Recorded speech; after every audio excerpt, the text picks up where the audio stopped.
Swastiastu. Perkenalkan, nama saya Putu Febi Pradesa Putri dengan NIM 2211031514. Di sini saya akan menjelaskan materi tentang pecahan. Pecahan merupakan konsep yang sangat penting dikuasai oleh peserta didik pada jenjang pendidikan sekolah dasar. Pecahan digunakan untuk menggambarkan bagian dari suatu keseluruhan, bagian dari suatu daerah, bagian dari suatu benda, atau bagian dari suatu himpunan. Dalam pecahan kita mengenal beberapa jenis-jenis pecahan, yaitu yang pertama itu ada pecahan biasa, yang dimana pecahan biasa itu pecahan yang ditulis dengan pembilang dan penyebut, atau bisa kita menggunakan simbol garis miring. Nah, A itu sama dengan pembilang dan B itu sama dengan penyebut. Sebagai contoh itu seperti 1/2, 1/4, 3/4, dan 6/5. Kemudian selanjutnya yang kedua itu ada pecahan campuran, yang dimana pecahan campuran adalah pecahan yang pembilangnya itu lebih besar dari penyebutnya, sehingga jika disederhanakan akan menghasilkan bagian bentuk bulat dan pecahan. Seperti yang bisa kita lihat di PPT, itu ada 3 buah kotak, yang dimana pada masing-masing kotak tersebut terdapat 4 kolom. Di kotak pertama itu kolom-kolomnya semuanya itu diarsir. Kemudian di kotak yang kedua juga sama seperti kotak yang pertama. Namun di kotak ketiga itu hanya 1 kolom yang diarsir. Jadi dapat kita hitung dari kotak tersebut hanya ada 9 kolom yang diarsir. Seperti halnya pada contoh yaitu 9/4. Apa hanya 9 kolom saja yang diarsir? Karena pembilang dari 9/4 adalah 9. Dan mengapa pada setiap kotak itu ada 4 kolom? Karena penyebut dari 9/4 itu adalah 4, sehingga hasil yang didapatkan dari 9/4 itu adalah 2, 1/4. Kemudian yang ketiga itu ada pecahan desimal, yang dimana pecahan desimal itu adalah pecahan yang membuat tanda koma di antara angka-angka penyusunnya. Pecahan desimal dapat diubah menjadi pecahan biasa, pecahan campuran, atau persen. Nah, kemudian yang keempat itu ada pecahan persen, yang dimana persen itu artinya per 100. Pecahan biasa yang penyebutnya 100 dapat diartikan persen dan ditulis dengan lambang persen. Untuk mengubah pecahan biasa menjadi pecahan persen, terlebih dahulu penyebut dalam pecahan harus diubah menjadi 100.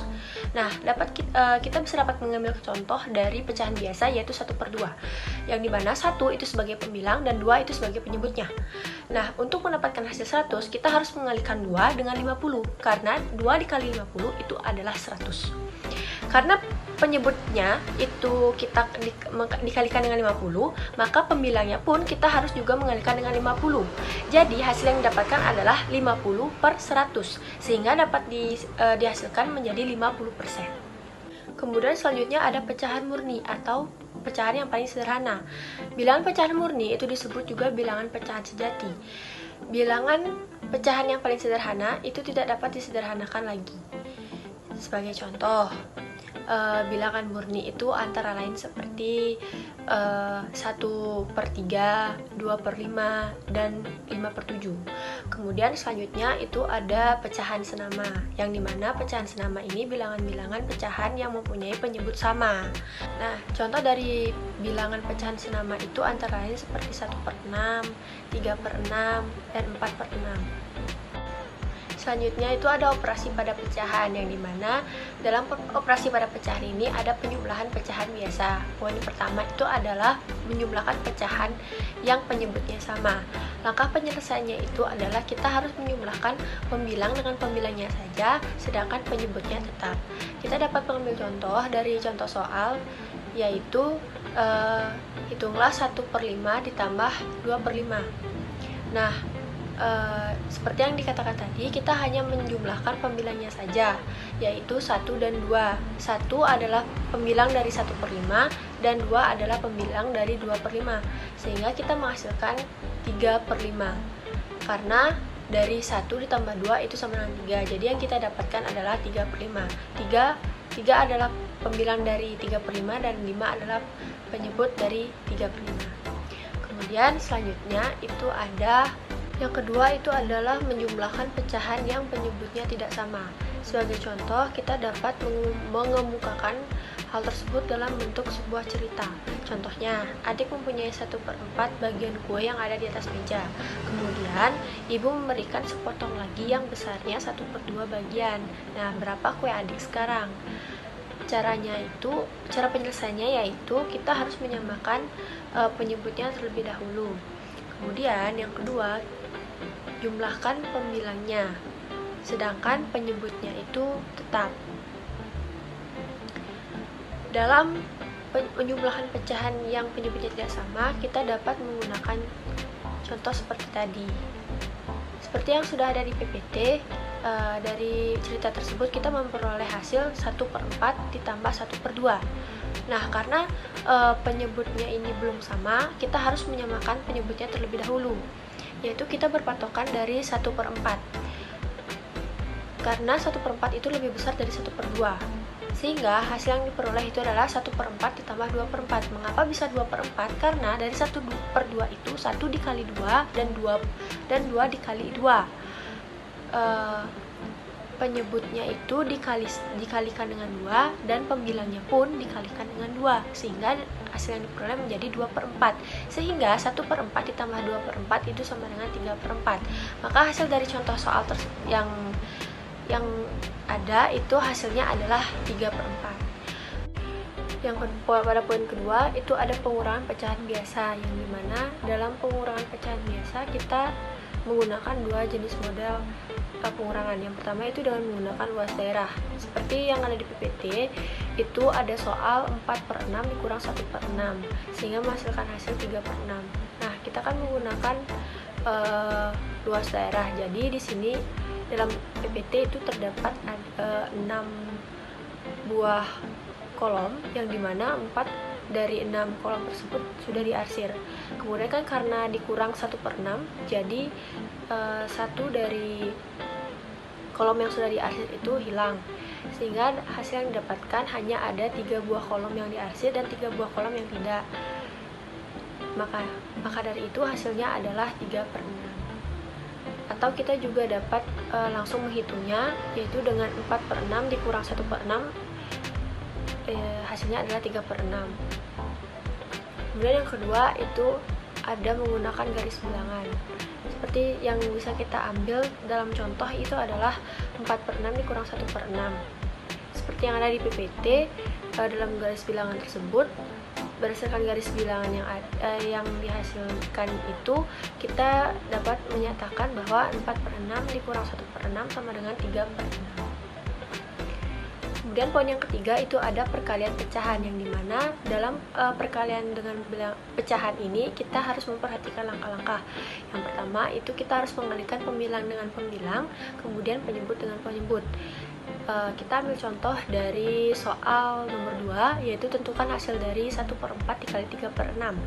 Jawabannya itu adalah 1/4 dikali 3/6 itu sama dengan 1 itu dikalikan 3, kemudian 4 dikalikan 6. Hasil yang diperoleh adalah 3/24. Kemudian 3/24 itu dibagi, hasil yang didapatkan adalah 1/8. Kemudian selanjutnya itu ada pembagian pecahan biasa, yang dimana untuk menyelesaikan pembagian pecahan biasa ini kita perlu memperhatikan langkah-langkah. Yang pertama itu kita harus mengubah bagi menjadi kali, kemudian baliklah pecahan pembagi tersebut, yaitu pembilang menjadi penyebut dan penyebut menjadi pembilang. Kita ambil satu contoh, yaitu tentukan hasil dari 7/8 dibagi 3/4. Jawabannya itu adalah 7/8 dibagi 3/4 itu sama dengan 7/8 dikali 4/3. Mengapa 4/3? Karena seperti yang dikatakan tadi, kita membalikkan pembagi dari pembagian pecahan tersebut. Dalam soal 7/8 dibagi 3/4 itu pembaginya itu adalah 3/4. Jadi maka dari itu 3/4 itu dibalik menjadi 4/3, sehingga hasil yang dihasilkan itu adalah 7/6. Kemudian disederhanakan menjadi 1/6. Kemudian poin selanjutnya itu ada penjumlahan pengurangan pada pecahan campuran. Nah, dalam mempelajari penjumlahan pengurangan pecahan campuran, kita dapat menggunakan bangun geometri seperti yang ada pada di PPT. Dari contoh tersebut, kita dapat menyimpulkan bahwa bagian satuan yang diarsir itu digabung, kemudian dapat diketahui hasilnya adalah 3 satuan. Selanjutnya, proses penjumlahan dari 1/4 ditambah 2/3 itu adalah seperti pada penjumlahan 2 pecahan yang berbeda penyebut. Jadi 1/4 sama dengan 2/3 sama dengan 1 itu ditambah 2 ditambah 1/4 ditambah 2/3 sama dengan 3/2 ditambah 8/12 sama dengan 3 ditambah 11/12 sama dengan 3/11/12. Kemudian selanjutnya itu ada operasi pecahan desimal, yang dimana dalam operasi pecahan desimal itu yang poin pertama itu ada pengubahan pecahan biasa ke pecahan desimal. Nah, jika ingin mengubah pecahan biasa ke pecahan desimal, maka terlebih dahulu kita mencarikan pecahan lainnya yang penyebut perpangkatan 10 atau persepuluhan, perseratusan, perseribuan, persepuluh ribuan, dan seterusnya. Dalam mengubah pecahan biasa menjadi pecahan desimal, selain menggunakan cara di atas, dapat pula ditempuh dengan cara membagi pembilang dengan penyebutnya. Contoh mengubah pecahan 1/2 ke dalam pecahan desimal adalah dengan melakukan pembagian dari 1/2 sehingga hasilnya adalah 0,5. Kemudian yang kedua itu ada pecahan desimal ke pecahan biasa, yang dimana untuk mengubah bentuk pecahan desimal menjadi bentuk pecahan biasa dapat menggunakan cara sebagai berikut. Nah, pemahaman mengenai kita dapat mengambil contoh dari contoh nomor 1, yaitu 0,475 itu sama dengan 475 dibagi 25, kemudian penyebutnya itu 1000 dibagi 25. Mengapa kita menggunakan 25? Karena 40 dikali 25 itu hasilnya adalah 1000. Kemudian hasil yang dihasilkan adalah 19/40. Kemudian selanjutnya itu ada penjumlahan pecahan desimal. Jika kita ingin menjumlahkan pecahan desimal, kita harus mengerjakan dengan cara susun ke bawah dan mengurutkan sesuai dengan nilai tempatnya. Contohnya seperti soal hitunglah 10,25 ditambah 5,4. Seperti yang ada di PPT, itu kita menggunakan hitung susun, yaitu dengan 10,25 di bawahnya itu kita tulis 5,40. Itu hasil yang didapatkan adalah 15,65. Kemudian selanjutnya itu ada pengurangan pecahan desimal. Kita dapat menggunakan contoh, hitunglah hasil dari 10,25 dikurang 5,4. Sama seperti tadi, kita menggunakan hitung susun juga, yaitu 10,25 dikurang 5,40. Hasil yang diperoleh adalah 5,85. Kemudian selanjutnya itu adalah mengalihkan dan membagi pecahan desimal. Nah, langkah untuk menyelesaikan pengalihan dan pembagian pecahan desimal itu yang pertama, kita harus menghitung ada berapa angka yang ada di belakang koma. Kemudian hilangkan koma tersebut dan susun perkalian ke bawah seperti pada perkalian bilangan cacah. Hasilnya, berilah koma sesuai dengan jumlah angka yang ada di belakang koma. Pemberian koma itu dihitung dari belakang. Seperti contoh yang ada di PPT, itu hitunglah hasil dari 1,6 dikali 0,32. Nah, yang pertama itu kan ada 3 angka di belakang koma. Seperti yang ada di PPT itu 16, kemudian di bawahnya kita tuliskan 32.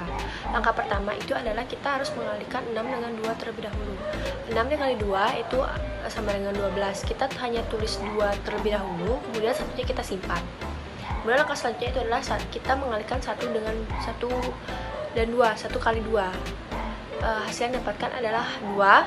Kemudian tadi kan kita sudah menyimpan 1, itu kita tambahkan dengan hasil 1 kali 2 tadi, sehingga kita mendapatkan 3, dan hasilnya adalah 32. Kemudian selanjutnya kita mengalihkan 6 kali 3, hasil yang didapatkan adalah 18. Kita tuliskan 8 terlebih dahulu, kemudian satunya kita simpan. Kemudian langkah selanjutnya itu adalah 1 kali 3, hasil yang didapatkan adalah 3, dan tadi kan kita sudah menyimpan 1, jadi kita tambahkan 1 kali 3 itu 3, ditambah 1 menjadi 4. Nah, maka dari itu kita mendapatkan 48. Jadi cara penulisannya yaitu seperti yang ada di PPT. Kemudian akhirnya itu kita menjumlahkan hasil yang sudah kita kalikan tadi, yaitu 32 ditambah 48, hasil yang diperoleh adalah 512. Kemudian kembalikan 3 komanya dihitung dari belakang, sehingga 1,6 dikali 3,2 itu sama dengan 0,512. Materi selanjutnya itu adalah tentang operasi pecahan persen, yang dimana poin pertama itu adalah mengubah pecahan biasa menjadi pecahan persen. Untuk mengubah pecahan biasa menjadi pecahan persen terdapat 2 cara, yakni yang pertama, jika penyebutnya merupakan faktor dari 100, kalikan dengan bilangan tertentu supaya penyebutnya menjadi 100 dan juga pembilangnya dikalikan dengan bilangan tersebut.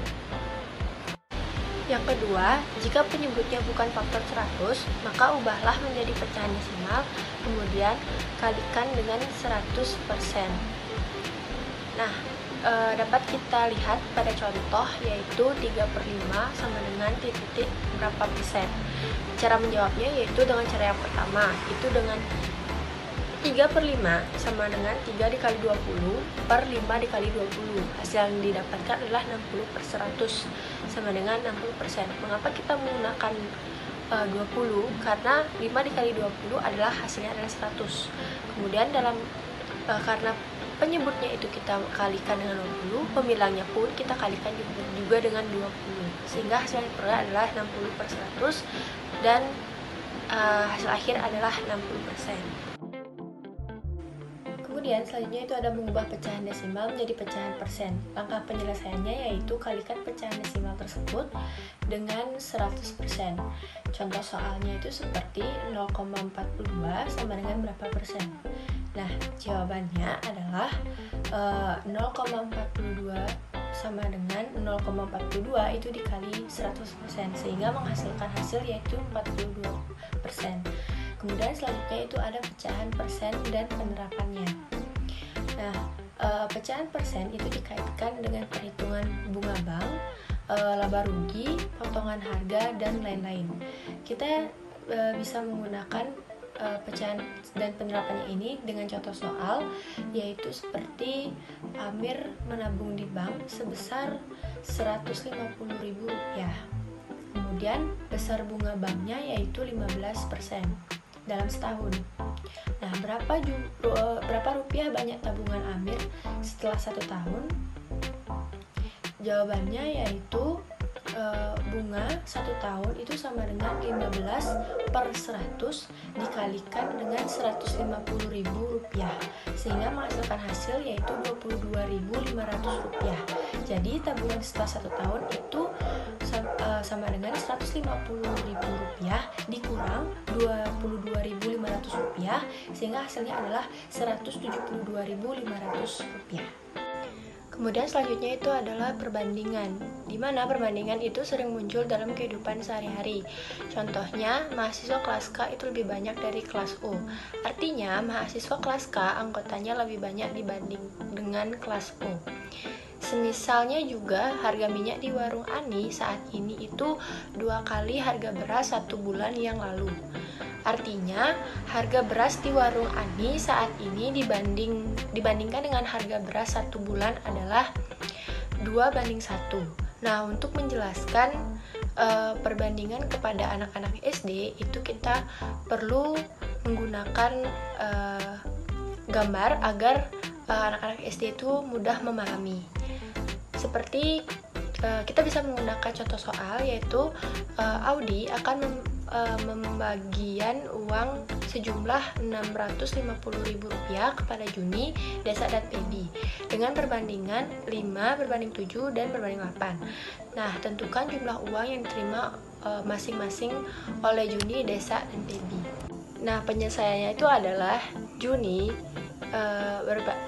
memiliki 5, Desa 7, dan Pebi itu 8. Nah, jumlah uangnya kan Rp650.000. Uang yang terima oleh Juni adalah 5/20 dikali Rp650.000 sama dengan Rp325.000 dibagi 2, itu menghasilkan Rp162.500. Nah, uang yang diterima oleh desa adalah 7/20 dikali Rp650.000 sama dengan Rp455.000 dibagi 2. Hasil yang didapat itu adalah Rp227.500. Sedangkan uang yang diterima oleh Pebi itu adalah 8/20 dikali Rp650.000 sama dengan Rp520.000 dibagi 2 sama dengan Rp260.000. Nah, catatan, angka 20 didapat dari 5 ditambah 7 ditambah 8. Jadi jumlah uang yang diterima masing-masing oleh Juni, Desa, dan Pebi adalah Juni itu sebesar Rp165.500, sedangkan Desa Rp227.500 dan Pebi Rp260.000. Kemudian skala merupakan perbandingan antara ukuran gambar dengan ukuran aslinya, dan konsep ini diterapkan dalam pembuatan peta, denah, serta dalam perancangan berbagai objek. Nah, rumus skala adalah jarak pada peta per jarak sebenarnya. Kita bisa mengambil contoh pada contoh berikut. Panjang sebuah model kerajinan adalah 8 cm dan lebarnya 6,6 cm. Panjang sebenarnya model kerajinan tersebut adalah 40 cm.